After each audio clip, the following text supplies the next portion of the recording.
Inireklamo sa Office of the Ombudsman sina House Speaker Martin Romualdez at tatlong mababatas dahil sa umunoy bilyong-bilyong pisong isiningit na alokasyon sa 2025 national budget.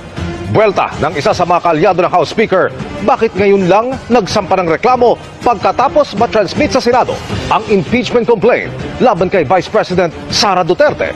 Reklamong katiwalian ang isinampa sa Office of the Ombudsman laban kay House Speaker Martin Romualdez at iba pang opisyal ng Kamara.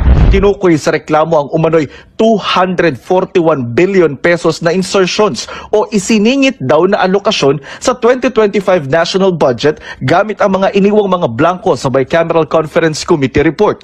Bukod kay Speaker Romualdez, pinangalanan din sa reklamo ang mga umano'y sangkot dito na sina House Majority Leader Manix Dalipe, dating House Appropriations Committee Chairman Zaldico at ang acting chairman ngayon ng komite na si Marikina Representative Stella Kimbo.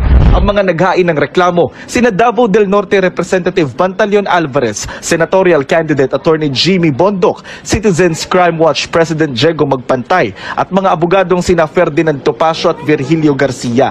Hiling nila sa Ombudsman kasuhan ng tig 12 counts ng graft at falsification of legal documents ang mga respondent. Nung tinignan namin ano yung mga nilagay nila doon sa blanco, tinutal namin umabot sa 241 billion. Ang laking halaga yan.